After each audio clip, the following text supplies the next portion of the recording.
Hi, this is Alex from PHP Academy, and this is a video for the New Boston.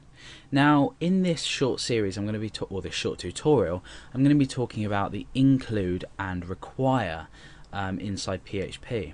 Now, you may visit websites and think, how do they get the design or the template exactly the same for every page? And the answer is that there's a preset template. Not necessarily including using include or require.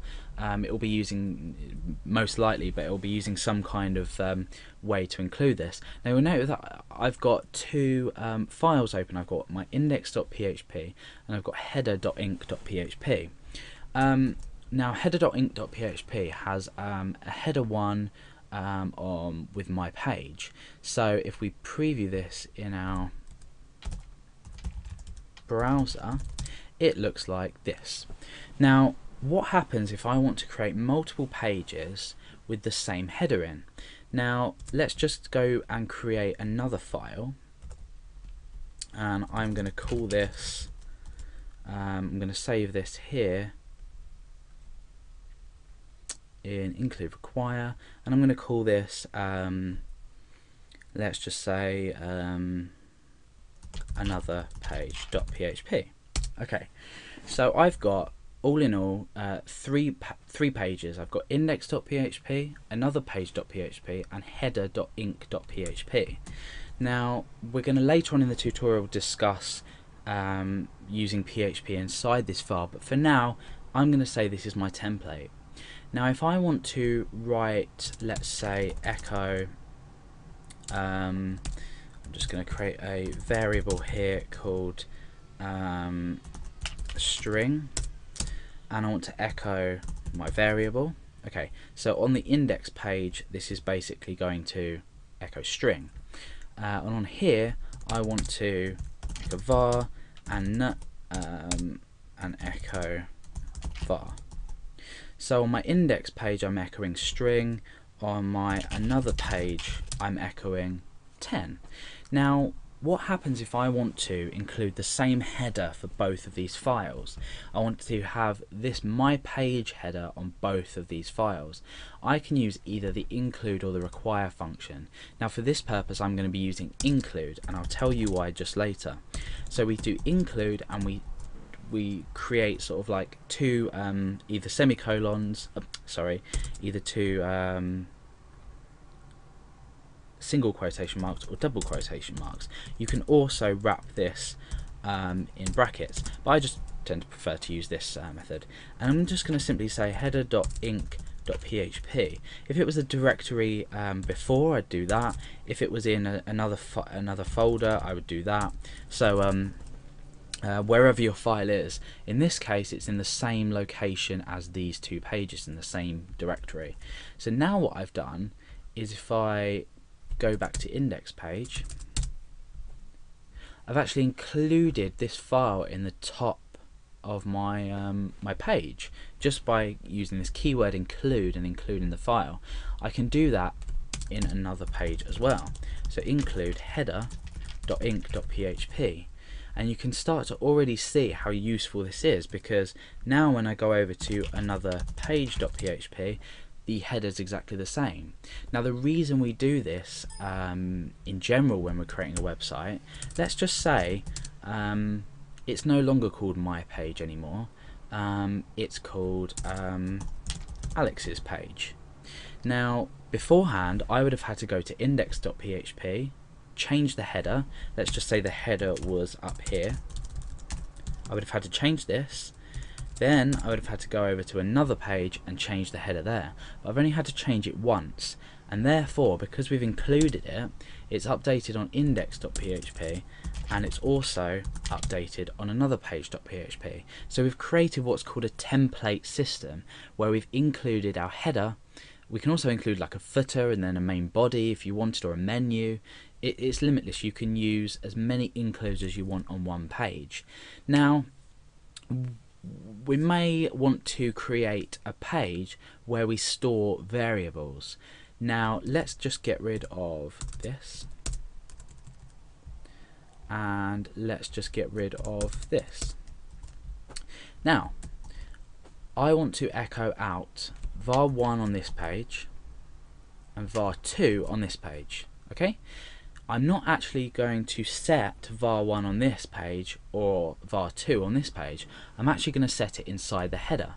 So I open up my PHP tags in here and I type var1 equals string and var2 equals 10. You'll notice how the colors are changing. This just because of the nature of my text editor, but this is valid PHP code. So now I've declared these up here. Let's just comment these out for now, and you can see what happens when we refresh another page. Nothing's displayed, and when we come back to index.php, nothing's displayed. Now let's uncomment these and refresh. You can see string on that one, and you can see on another page we have 10, so we're back to original. However, we've declared these variables, we've assigned values to these variables in our header page, which we've then included.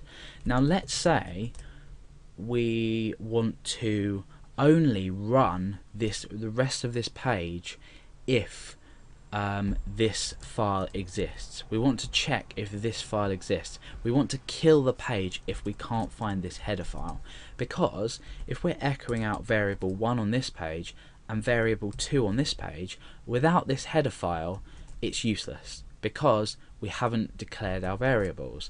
So for this we simply use require rather than include, and you'll not notice any change to it whatsoever. Let's just refresh. It does exactly the same thing, and if we go back to index.php, it does exactly the same thing. However, let's change this back to include,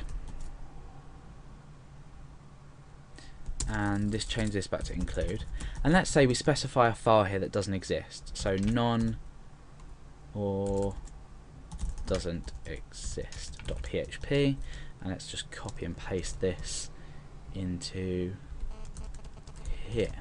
So doesn't exist .php doesn't exist. Okay, so if we refresh we get an error. Okay, whereas here we're echoing out a variable, and we can display this by saying var2 is something, and then here we can say var1 is that. So if we refresh, we're still echoing out var1 is, but we're missing the variable because this page doesn't exist. However, if we were to choose require, okay, and we refresh, watch what happens to this. It disappears because we've retrieved a fatal error.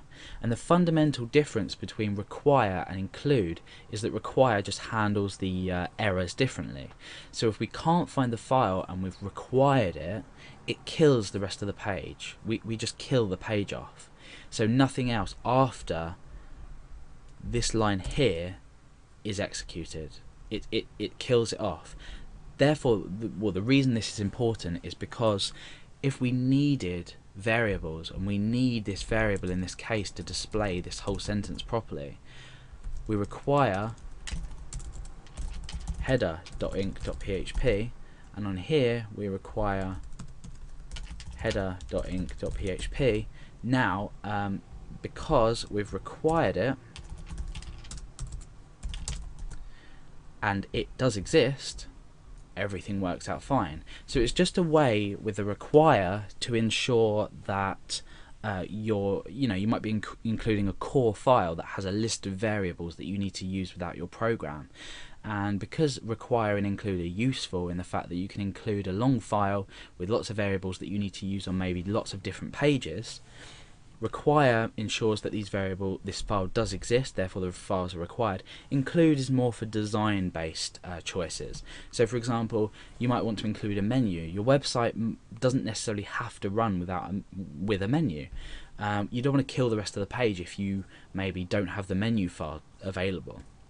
So you just need to make a logical choice whether you use include or require, but for now that's both them inside PHP.